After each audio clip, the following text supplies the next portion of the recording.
I wanted to talk to you just for a second about Scrum of Scrums. Now, Scrum of Scrums are a really powerful tool, but man, do I struggle with them. I have had them in lots of different iterations. So to begin with, I didn't have one at all. That didn't work. I then asked, well, maybe we can have people go visit other project teams. Nah, that really didn't work either. So I said, fine, I'm going to do this best practice of Scrum of Scrums.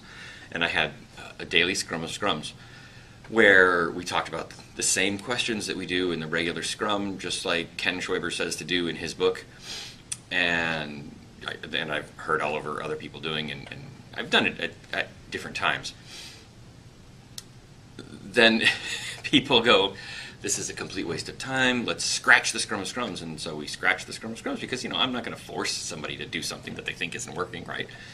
That's not the agile leadership kind of approach. I'm here to serve them and provide them with opportunity. So we scratched it for one sprint, 3 weeks. At the end of that sprint, you know what one of the number one things on the retrospective list was? Not enough cross-team communication.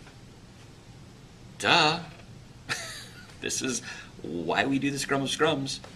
So I reinstituted the Scrum of Scrums, and we are doing it every Tuesday and Thursday. So it's not every day. It's Tuesdays and Thursdays. And we have been traditionally just answering the regular questions that we do from the daily sprint, right? The daily Scrum. What did you do? What are you going to do? And what are your impediments? Now, I'm very, very careful. I don't just ask what did you do, but and what are you going to do. But I specifically look for commitments. I actually go through the commitments from the last Scrum of Scrums and say, okay, you committed to these things. Did you accomplish them? Yes and no, and yes and no.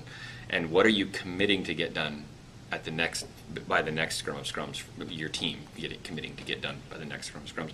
I think that's really important because it changes your focus from what I'm working on to I'm committing to these deliverables. And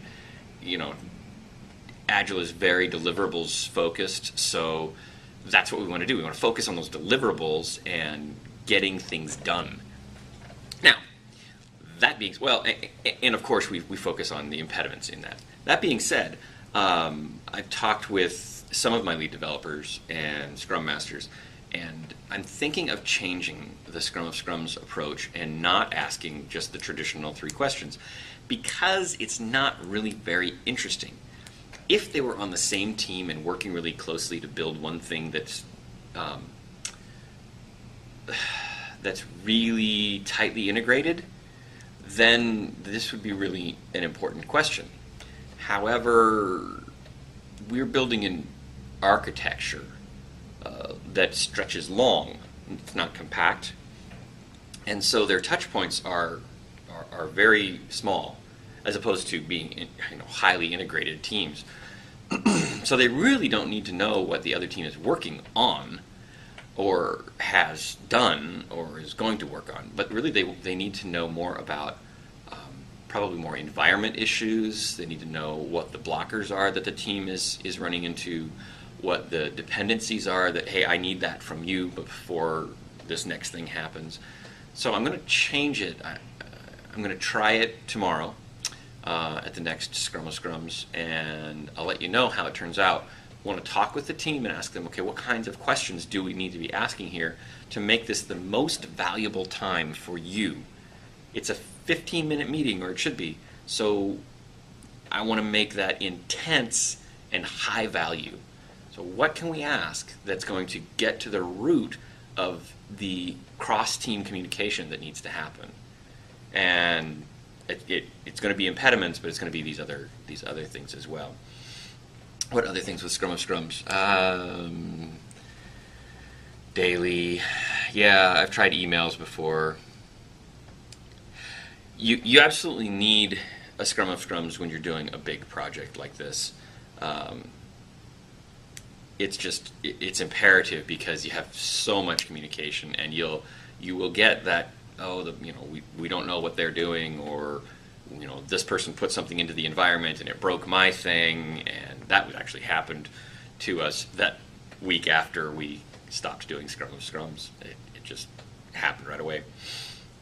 So that's it.